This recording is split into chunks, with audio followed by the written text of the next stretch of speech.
Bonjour, alors épisode 2 du cours sur les graphes orientés.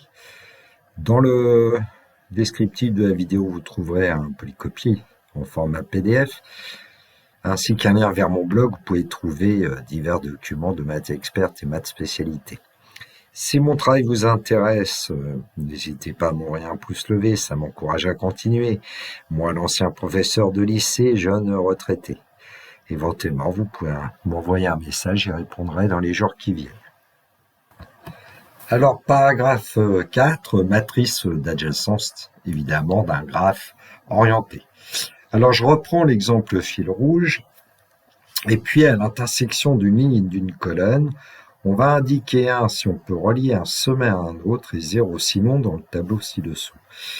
Alors, comme il n'y a pas de boucle, on peut déjà remplir la première diagonale, enfin la diagonale principale. A n'est pas en relation avec A, B n'est pas en relation avec B, etc. Bon, ensuite, alors là, il faut faire un petit peu plus attention que dans les graphes non orientés où le tableau est symétrique par rapport à cette diagonale principale. Là, ce ne sera pas forcément le cas.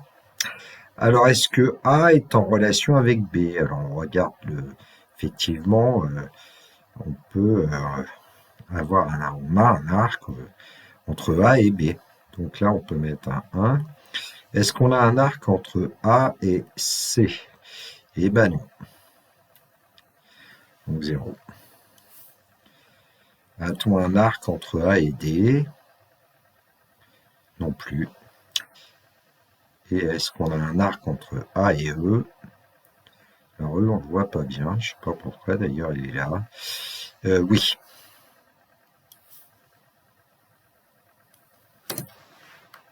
Deuxième ligne, donc est-ce qu'on a un arc entre B et A? Oui. Est-ce qu'on a un arc entre B et C? Oui. Entre B et D? Oui. Entre B et E? Non. Donc ici, 0. Troisième ligne, à partir du sommet C, est-ce qu'on a un arc entre C et A? On en a un. Entre C et B, il n'y en a pas. Entre C et D, il y en a un. Entre C et E, il n'y en a pas. A-t-on un arc entre D et A? Oui.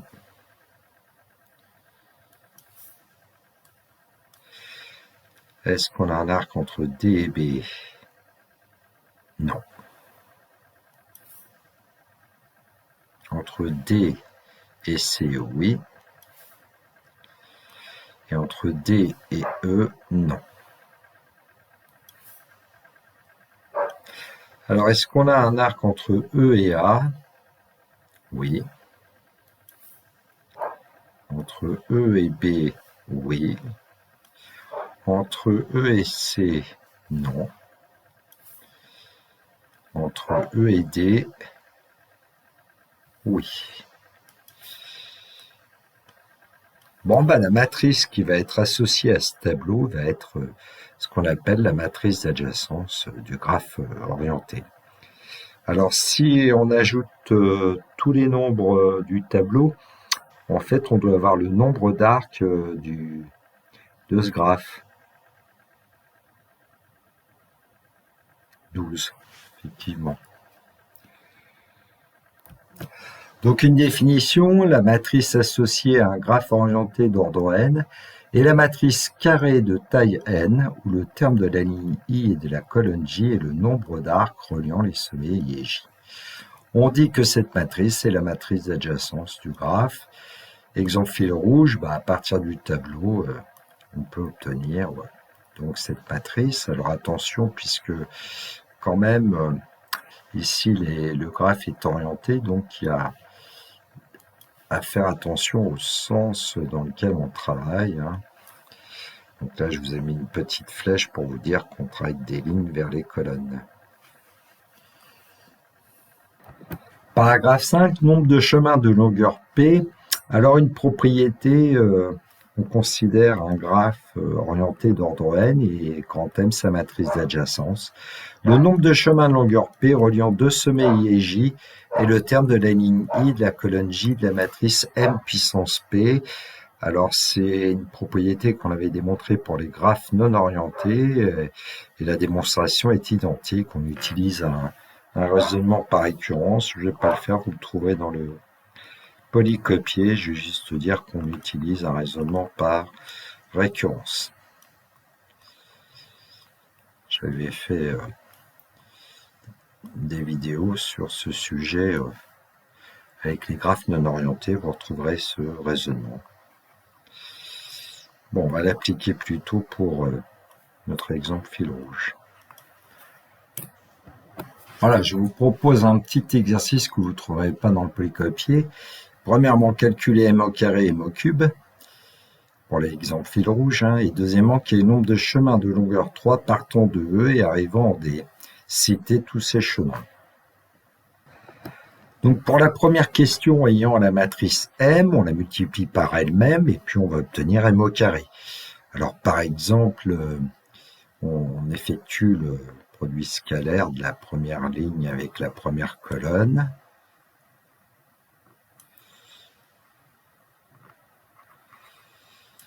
Et donc on l'obtient dans ce cas-là, 0 fois 0 plus 1 fois 1 plus 0 fois 1 plus 0 fois 1 plus 1 fois 1. Donc on va obtenir 2. Bon, et puis en calculant par exemple la ligne 2 par la colonne 1, on va obtenir le coefficient de la ligne 2 et de la colonne 1, de la matrice m au carré, et ainsi de suite.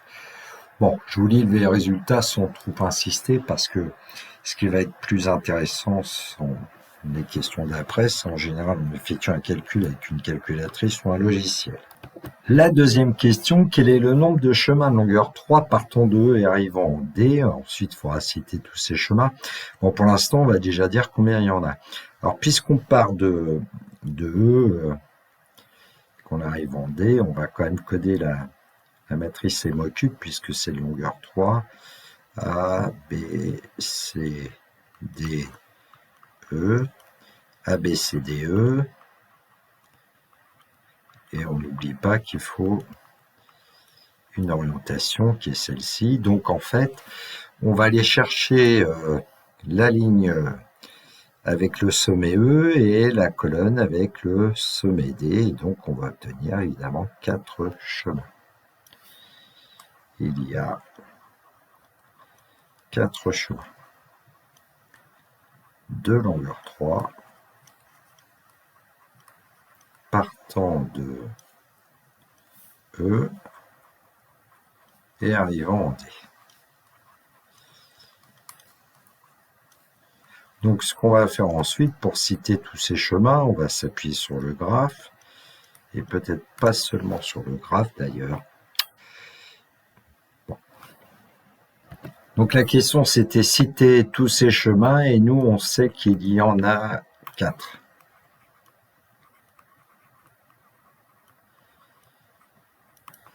Alors, on doit commencer par le sommet E, ensuite avoir deux sommets X et Y qu'on ne connaît pas pour l'instant et arriver en D. Et X et Y sont évidemment des sommets parmi les sommets A, B, C, D, E. Alors, pour X, E sera exclu puisqu'il n'y a pas de boucle, et pour Y, D sera exclu parce qu'il n'y a pas de boucle en D, mais bon, voilà les idées. Alors ensuite, on va se poser la question de savoir quelles sont les possibilités pour Y. On parle à droite ici. Alors, qu'est-ce qu'il y a comme arc qui arrive en D? Il y en a un qui peut provenir de C notamment, donc en fait, on aura à chercher X de sorte qu'on ait un chemin EX, C, D. Est-ce qu'il en existe? On ne sait pas. Premier cas. Alors ensuite, arrivant en D, il y a ceux aussi qui peuvent provenir de B. Donc il y a un deuxième cas à étudier. Ensuite, il y a ceux qui peuvent venir de E aussi.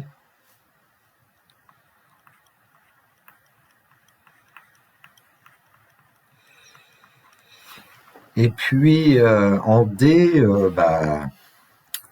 c'est fini puisque il n'y a que 3 arcs qui aboutissent en D. Il y a l'arc CD, l'arc BD, l'arc D. Bon, une fois qu'on va étudier ces 3 cas possibles, on va essayer de déterminer X. Donc, premier cas possible, EXCD. Donc, le dernier arc CD, lui, on le connaît. On doit finir en D et on a CD, donc CD, c'est celui-là. Donc, c'est l'arc 3 en fait. A3 si on veut. Et donc maintenant, on voit bien qu'il faut s'intéresser au chemin de longueur 2 du type EXC, c'est-à-dire partant de E et arrivant en C. Et là, la matrice M carré peut nous dire combien il y en a, d'après M carré. Donc, a priori, il y en a 2.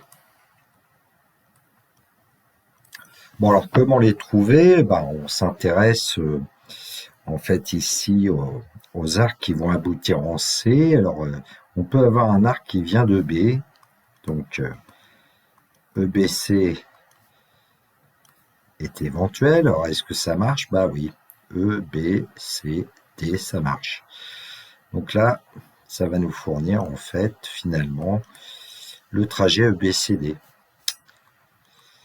Ensuite, on peut se dire qu'il y a aussi comme possibilité, comme arc arrivant en C, il y a finalement il y a D. Alors, est-ce que EDCD est possible? EDC. EDC, c'est possible. Donc, on obtiendra une deuxième solution qui est EDCD. Et d'après la matrice M au carré, comme il n'y en a que 2, normalement, on n'a même pas besoin d'aller plus loin. Alors, est-ce qu'il y aurait un autre arc qui arriverait en C? En fait, non. Donc, de toute façon, c'était fini. Bon, voilà pour le cas numéro 1. On l'a déjà trouvé 2 chemins de longueur 3 qui partent de E et qui arrivent en D. Ensuite, cas numéro 2, EXBD. Donc BD, on a en définitive le dernier sommet, donc D. Et comme le dernier arc doit être BD, ça veut dire qu'on vient de B, donc ce qu'on obtient comme dernier arc A3. Bon, je rappelle qu'on doit partir du point E quand même. Bon. Alors, toujours la même technique. Finalement, ça revient à chercher les chemins de longueur 2 qui partent de E et qui arrivent en B. Alors, qui arrivent en B, pour arriver en B, on peut venir soit de E, mais EEB, c'est pas possible. EEB, c'est pas possible. Bon, ensuite, qu'est-ce qu'on peut avoir comme chemin qui arrive en B, comme arc? On a A, donc on se pose la question pour E, A, B. Alors, est-ce que c'est possible? Est-ce qu'on pourrait aller devant A? Effectivement. Ensuite, qu'est-ce qui peut arriver en B? On était venu soit de E, soit de A, et puis c'est tout en fait. Donc ici, on va avoir une seule solution qui va être E, A, B, D. Voilà, on a fini notre travail ici. Voilà notre solution. Alors, on peut quand même le tracer, ce chemin, certainement. Donc, 2, on va en A. 2, on va en A. Donc, ça, c'est l'arc A1. Ensuite, de A, on va en B. donc l'arc à 2, et avec l'arc à 3, on arrive en D. Cas numéro 3, les chemins du type EX, ED. Donc, je vous ai représenté le dernier arc D à 3, et puis donc ça revient à chercher les chemins de longueur 2 qui partent de E et qui arrivent en E, des chemins fermés. Alors, on se pose la question de savoir quels sont les arcs qui arrivent en E. Alors, des arcs qui arrivent en E, il y en a qui peuvent, un qui peut provenir de A, et puis en fait, c'est tout. Donc, la seule possibilité, ça serait E, A, E. Alors, est-ce que c'est vraiment possible? Est-ce qu'on peut aller de E en A? Bah, effectivement. Et puis revenir de A en E, et ensuite aller en D. Donc, finalement, on va obtenir comme chemin de longueur 3, E, A, E, auquel on ajoute D. Alors, on peut peut-être le tracer. Hein. Donc, on part de E, et puis on se dirige vers A. Donc, on prend cet arc, on va appeler A1. Ensuite, on revient de A en E. C'est l'arc à 2. Et puis, enfin, l'arc à 3 qu'on avait déjà représenté. Donc, finalement, on a trouvé les 4 chemins. Donc, la conclusion, les 4 chemins de longueur 3 partant de E et arrivant en D sont EBCD, EDCD, EABD, EAED. Donc là, on en a 2 du type CD à la fin, un du type BD à la fin et un du type ED à la fin.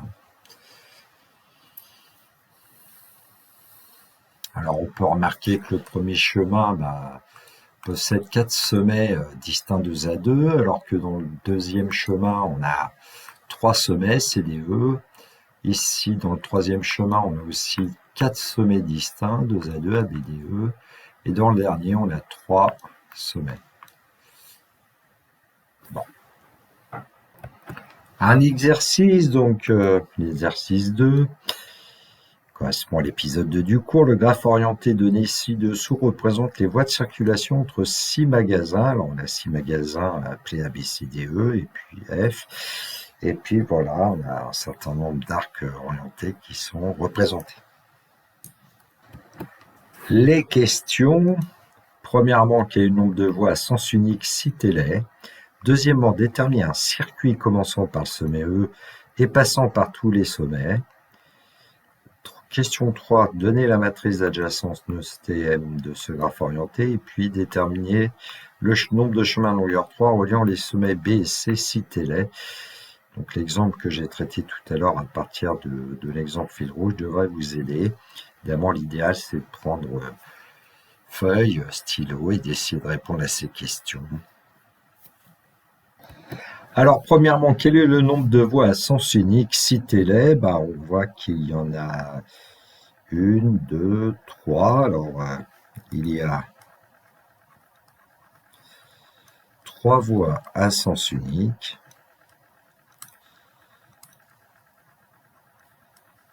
Qui sont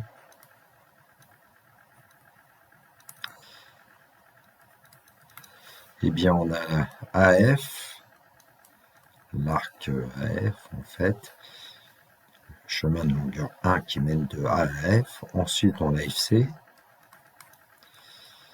Et puis, on a aussi DE.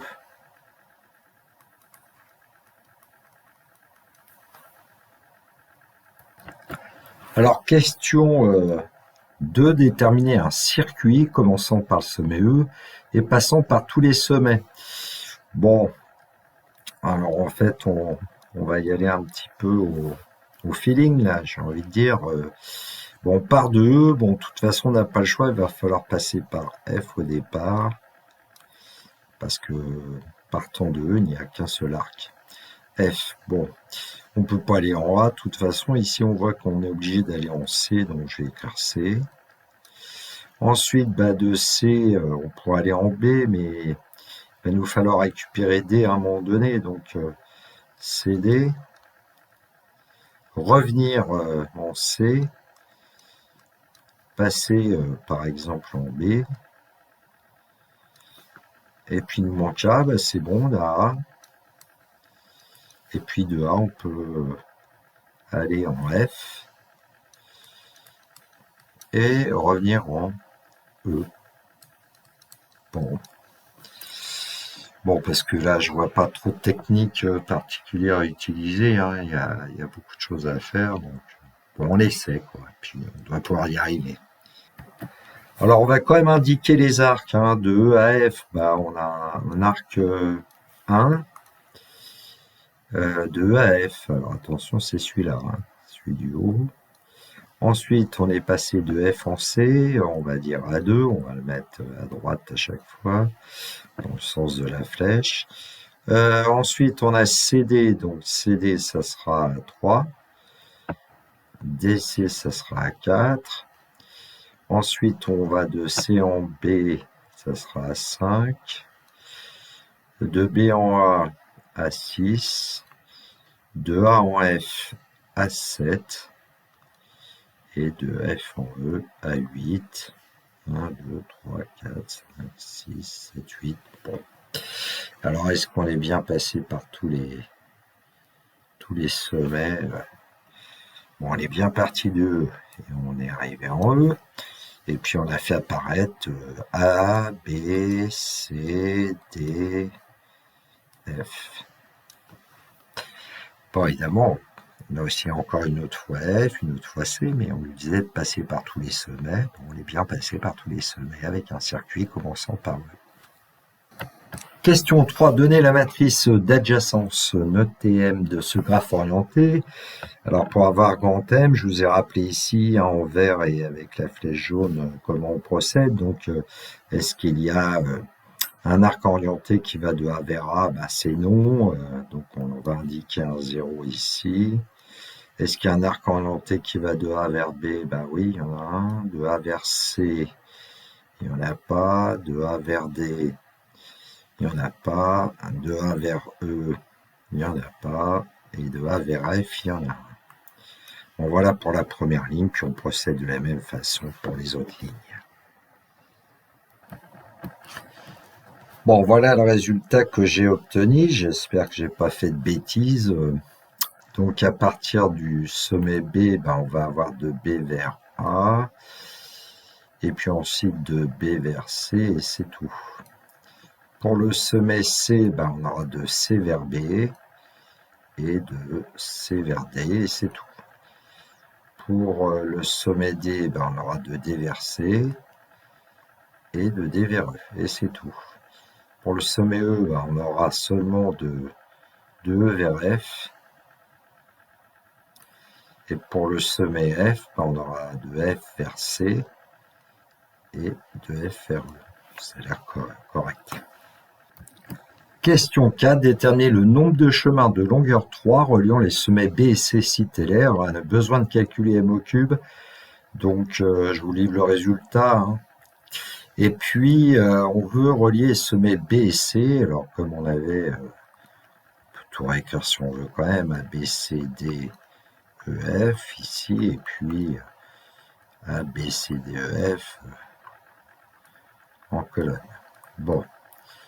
Donc, comme on veut aller de B vers C, eh bien, on obtient ce coefficient 4, qui est le coefficient de la matrice M au cube correspondant à la ligne 2 et à la colonne 3, et donc qui nous fournit le nombre de chemins de longueur 3 qui relie les sommets B et C, qui partent de A à B et arrivent en C en fait.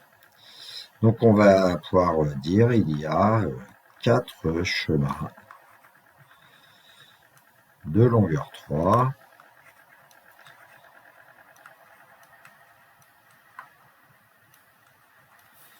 partant de B et arrivant en C. J'aurais pu être plus précis peut-être dans la question, mais il faut savoir qu'on prend à chaque fois dans l'ordre, hein. Bon, ben, faut les citer, ces chemins. Alors, il y a du boulot, c'est un peu comme tout à l'heure, hein, quand on avait travaillé à partir de l'exemple fil rouge. Donc en fait, on cherche tous les chemins qui commencent en B, qui finissent en C, de longueur 3, donc on est amené à chercher deux sommets X, Y tels qu'on est, des chemins du type B, X, Y, C. Bon alors évidemment, il doit y avoir certainement plusieurs cas, enfin on va voir, cas numéro 1. Alors, quelles sont les valeurs possibles de Y, quoi? Donc Y, eh bien, ça veut dire qu'on cherche les sommets qui nous permettent de passer de Y à C. Alors, qu'est-ce qui arrive en C? On voit qu'on a B. Donc ça, ce sera le cas numéro 1, si on veut. Cas numéro 2, qu'est-ce qu'on aura pour comme valeur possible de Y? Ben, pour arriver en C, on pouvait venir de B, mais on peut venir aussi de D. Et puis cas numéro 3, visiblement, on pouvait venir aussi de F. Donc, ce qui veut dire que finalement, on va être amené à chercher les chemins du type BX, BC, ou alors les chemins du type BX, DC, ou bien les chemins du type BX, FC. Bon, donc K1, K2, K3. Voilà ce qu'on peut faire comme travail au brouillon, par exemple. Hein. Et puis ensuite, on sait qu'à chaque fois, ce qui va être important, c'est de réduire le travail, donc de chercher les sommets X tels qu'on puisse avoir un chemin du type BXB de longueur 2, ou bien un chemin du type BXD de longueur 2, ou un chemin BXF de longueur 2. Et là, on pourrait se servir de la matrice M au carré pour savoir combien il y en a à chaque fois. Donc K1, BX, BC, bon, je vous laisse le faire vous-même et trouver ces deux chemins, BC, BC et BA, BC. On peut vérifier facilement sur le graphe orienté. Cas numéro 2, donc les chemins BXDC, en fait, on va en trouver qu'un seul, BCDC. Alors j'ai écrit 3 parce que c'est le troisième chemin qu'on trouve. On avait déjà trouvé 2 dans le premier cas. Bon, ici, on pourrait essayer de peut-être regarder ce chemin. Hein. On part de B, ensuite on va verser avec un arc à 1. Ensuite de C, on va en D avec un arc à 2. Et puis de D avec un arc à 3, on revient en C, effectivement. Bon, il est bien solution, et puis c'est le seul. Je vous laisse le vérifier. Alors, cas numéro 3, les chemins du type BXFC, hein, donc on cherche les chemins BXF, en fait, de longueur 2, et puis on va trouver que BAF, et donc BAFC va être le quatrième chemin partant de B en arrivant en C. Alors, on va donner peut-être les arcs, donc on part de B, on passe en A, l'arc à 1, ensuite de A on va en F, donc l'arc à 2, et puis de F on arrive en C, l'arc à 3. Alors comme il y avait 4 chemins en tout, qu'on avait déjà trouvé 3, bon le quatrième, il n'y a plus que celui-là, il suffit de le trouver, bon. Voilà. Donc une conclusion, les 4 chemins de longueur 3, partant de B arrivant en C, sont BCBC, BABC, BCDC, BAFC.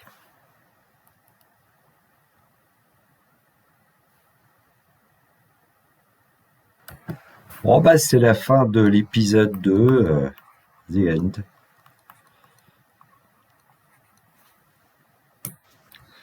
Cette vidéo est terminée pour moi. Il me reste à vous souhaiter une très belle journée. Surtout, prenez bien soin de vous.